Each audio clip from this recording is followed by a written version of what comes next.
Et, et donc c'est pour ça que j'ai voulu répondre à cet engagement politique.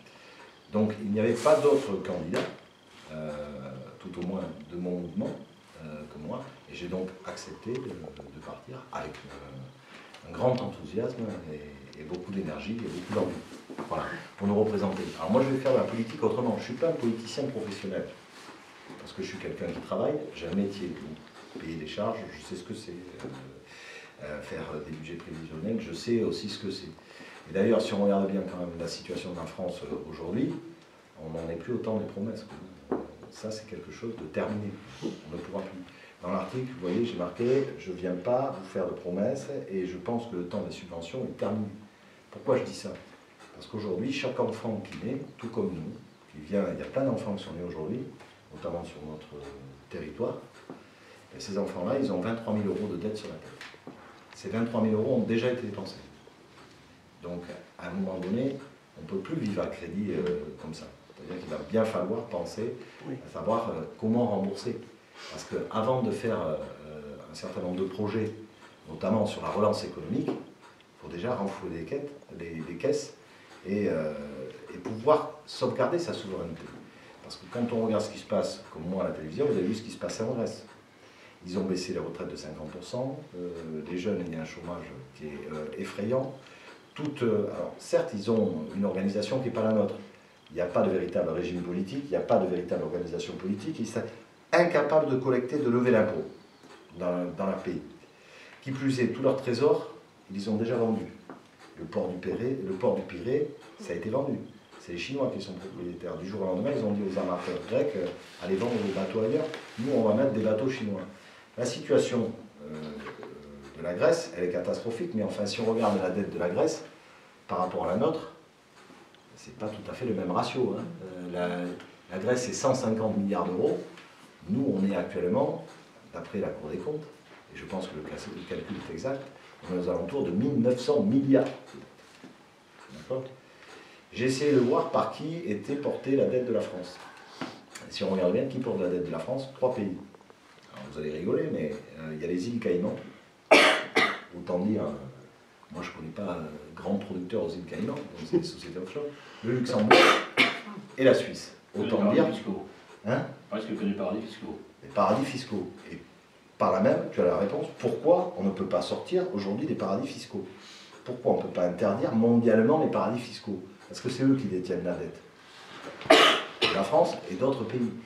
Donc, quand on a une créance envers quelqu'un, eh on est menotté comme ça. Et avant de penser à faire d'autres dépenses et d'orienter un certain nombre de choses et d'activités économiques, il faut penser effectivement à rentrer de l'argent dans nos caisses. Parce que sinon, on ne pourra pas effectivement s'en sortir. Ça passe par le travail. Le travail est une valeur que je défends, à laquelle je crois une valeur essentielle. Je rencontre beaucoup d'entreprises depuis 3 mois, je parle avec eux, avec elles, je rencontre les patrons. On me dit toujours, oui vous comprenez, le chômage, machin, etc. Moi je trouve beaucoup de chefs d'entreprise qui ne trouvent pas de gens pour venir travailler chez eux. Je l'entends dans d'autres métiers, dans l'artisanat, je l'entends dans la restauration, je l'entends dans certains emplois qualifiés. J'ai regardé en Aquitaine, je me suis projeté un petit peu, je regardais, il y a beaucoup plus d'offres d'emploi que de demandes d'emploi. Et pourtant, on a un chômage qui effectivement croît. Donc, vis-à-vis du travail, il faut qu'on ait une autre attitude que celle qu'on a eue jusqu'à présent. Ça se fait aussi sur le chemin des idées et des valeurs. Quand je dis ça, on va me dire, oui, mais c'est parce que vous n'avez rien fait, effectivement, avant, rien à promettre. Oui, c'est vrai. À promettre quoi? Un effort national. Il va bien falloir que tout le monde participe au désendettement de la France. Ça veut dire quoi? Les propositions que je serai en mesure de faire, c'est, je pense, quelqu'un qui est au RSA, il faudra peut-être qu'il donne 10 €, 15 €, j'en sais rien, mais il faudra qu'il les donne tous les mois. Quelqu'un qui est au SMIC, il faudra qu'il donne une partie, en plus de tout ce qu'ils ont. Quelqu'un qui gagne, je ne sais pas, 10 000 €, il faudra peut-être qu'il donne 1 000 € pour son prix. Mais il n'y a que comme ça qu'on pourra s'en sortir, et il n'y a que comme ça qu'on pourra envisager demain une relance économique. Tous les autres discours, ce n'est pas la réalité, ça ne colle pas à la réalité, et ça ne colle pas à la vérité. Moi qui suis la génération Mitterrand, vous avez lu, j'ai dit effectivement, j'ai aimé l'abolition de la peine de mort parce que je suis humaniste, J'ai pas aimé le ministère des temps libres, j'ai pas aimé les 2 millions de créations de postes de fonctionnaires qu'on n'avait pas les moyens de financer, j'ai pas aimé le recul d'âge de départ à la retraite qui est passé de 65 ans, ou l'avancement plutôt de l'âge de départ à la retraite, de 65 ans à 60 ans, à 60 ans, alors que dans le même temps on était en train effectivement d'augmenter la durée de vie grâce à une médecine, et je n'ai jamais entendu parler dans ma vie que le travail en troisième position, parce qu'il y a 2 mots avant le mot travail, dont on nous rabat les oreilles depuis plus de 20 ans, plus de 30 ans, c'est le mot réduction de temps de travail. Or, j'ai regardé bon nombre d'études, on ne sait pas, je ne peux pas dire aujourd'hui, en étant objectif, pleinement objectif, on ne peut pas dire est-ce que oui ou non ça a coûté de l'argent ou est-ce que ça en a rapporté. Il y a des exemples pour, il y a des exemples contre, il y a des exemples multiples. Néanmoins, on n'a pas les référentiels qui nous permettent de dire oui ou non ça a coûté ou ça a rapporté de l'argent. Par contre, dans l'esprit des gens, qualitativement, on peut dire que ça a été délétère. Parce que ça a fait passer la réduction du temps de travail avant le mot travail. Or, le travail, c'est une vraie valeur. C'est l'accomplissement de soi, de ce qu'on peut donner. C'est également, derrière, un service rendu. C'est l'amour du travail bien fait. Tous les chefs d'entreprise que je rencontre me disent une chose. Chez les jeunes, il leur manque l'envie. Il leur manque l'envie. Discuter avec une entreprise de maçonnerie. Il y a bien les métiers manuels qui sont dévalorisés. On vient aussi à la notion d'éducation. Bon.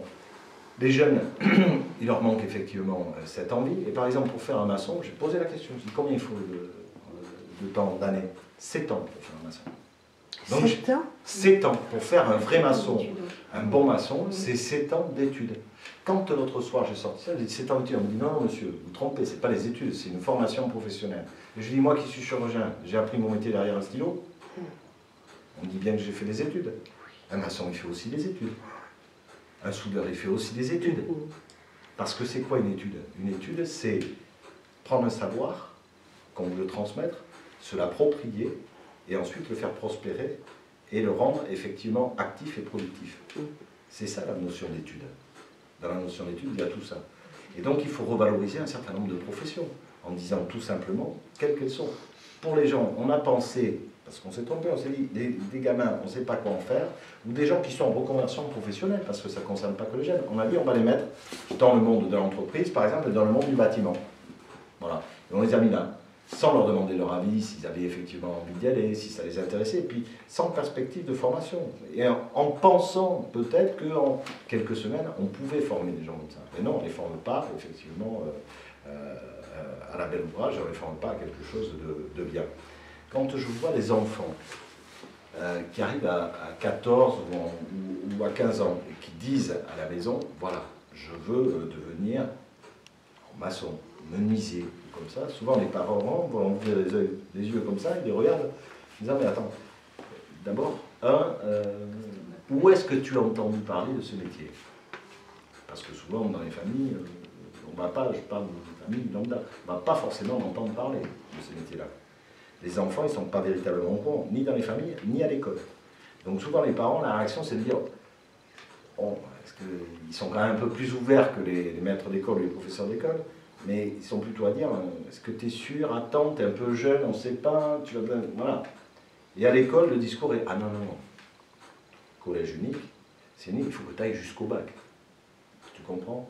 Parce que toi qui es en échec scolaire, qui n'aime pas l'école, à qui tous les jours, moi professeur, je dis ton échec, eh bien je veux te maintenir 4 ans dans le système, pour te dire chaque année un peu plus que tu es mauvais, que tu ne sers à rien et que tu ne peux rien faire.